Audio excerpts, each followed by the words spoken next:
Welcome back to Grow Joyfully. It's another chilly morning in the first part of October. It's only the second day. Had a great time with my grandson and all my little grandchildren. It was a lovely day. I'm doing some watering, so if you hear that noise in the background, I apologize. But it's so nice to still see it nice and green and vibrant here in the garden, even though it's so chilly.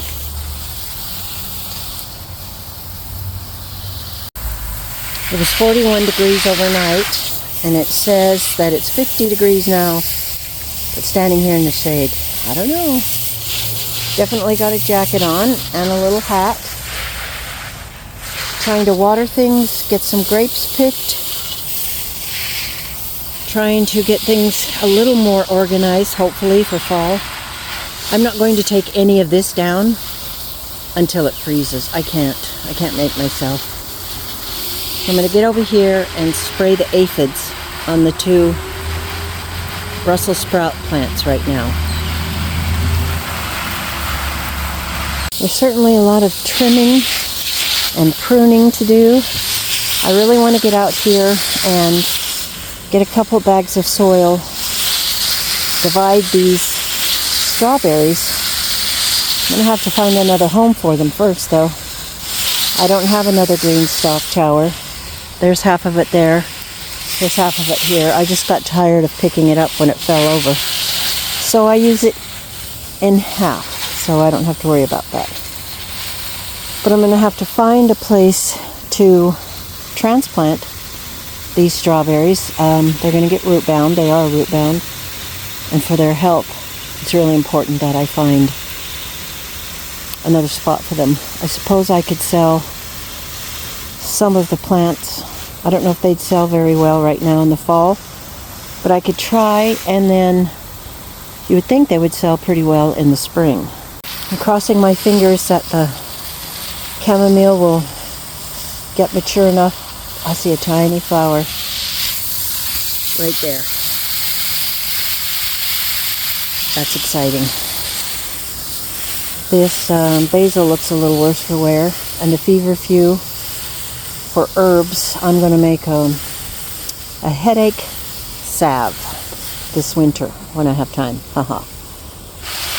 So it's just a matter of keeping my head down, continuing to work, trying to water things and keep them alive as long as possible. The temperatures are still getting up to, I don't know, the top 80s and the low 90s during the day. So that's kind of nice. In a way, it's still warm, but it's for such a short time of the day that it's all right. My lovely cucumber hoop has been such a joy this year. And the cucumber wall. And now we have a cucumber bean tower. So enjoyable and so beautiful. And I'm loving the zinnias and all the other flowers that are growing here, the nasturtiums. And my brave little green night eggplant that is still trying to grow. Doesn't even look like it wants to blossom, so we'll probably not get anything, but at least we got this far. Maybe I'll dig it up and put it in a pot and bring it into the greenhouse. It's worth trying. I mean, what do you got to lose, right? What I'm most worried about is my tomatoes out in the pasture garden. There's so many beautiful green ones, and time is running out for us, for them to ripen and be usable. This is the pokiest variety of cucumber I think I've ever grown. I'm not sure what the variety is because I didn't label them well, because my eyes are only for my tomatoes. I know that's silly. No, I do label things sometimes. It's either a market more or I don't know. And here's one of the I don't know. Definitely more of a pickling cucumber. What I'm going to end up with when it gets colder after the frost is I'm going to have carrots still going. The brassicas will probably be okay for a while. So I will have some things. I don't know if this happens to you or if it's just me being silly, but I kind of stand here enjoying it so much, mourning it, because I know that its life is limited, and I know that's how things have to go, and the earth renews itself, and blah blah blah. But tell that to my heart and my hands that want to be in the soil. Here's some lovely pole beans.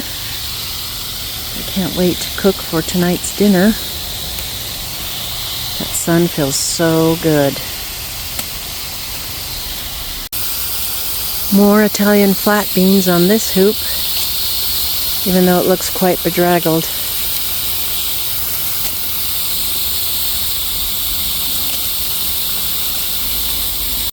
I'm over here on the cucumber melon wall, and over here with the black crim tomato still growing, I've got, just dropped it, I've got more cucumbers. Here's one hiding here. And look at all the black crims. There's one here. There's one back here. There's one right underneath it. There's some over here. I've just been so amazed with the black crim plant, plus the cucumbers this year. So beautiful. So productive. Look at the cucumber harvest from just here in the main garden. It's amazing to me. Carrots, chocolate sprinkles, sweet 100s. Here's an indigo apple, tomato, beans. What a lovely harvest. And look at this chocolate sprinkles plant. It is just going great guns. And that's the sweet 100. And while this plant, I can't see what it is, it's on the other side. This tomato plant doesn't look so good down here. It looks really good up here in the new growth. So I'm just going to let it go as long as I can. And this indigo apple is doing really, really well here in this bed. Now we never got this part planted, I'm thinking, till sometime in July, because that's when we harvested the garlic. So I just had a thought come to me. This is my fall garden. This part right here, we got it planted with peppers. These are the little orange sweet peppers, and we've got a ton of them on this plant, but they're still green. There's one next to it, a pineapple tomato, doing really well. The plant doesn't look that healthy, but those fruit there do. So here is my fall garden. I shouldn't be so hard on myself, should I? Looking very good. Cherokee purple. Don't know if we'll get many of those mature before it freezes. There's some beans I threw in down there. All sorts of good things. You know, we've been conditioned since at least World War II to have our food grown for us and packaged for us. We need to reintroduce ourselves to whole foods, and I'm very grateful to those people who have started that movement several years ago, to just eating whole foods that aren't processed and packaged, that just come to you straight from the farm, from the grower. And then the ones that get involved with trying to see if they can get an organic certified, which is expensive and hard to do. So even with organic growing, it's not that they don't use any chemicals at all. No pesticides, no herbicides, no chemical fertilizers. All it's required is that they don't spray it so many weeks before it's harvested. But believe me, for the most part, they do use chemicals, so keep that in mind. You might want to look that up. It's quite eye-opening.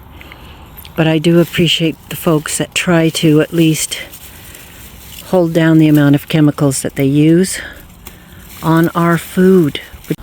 Whole foods are always better for you, even to put them up and dehydrate them and can them freeze them.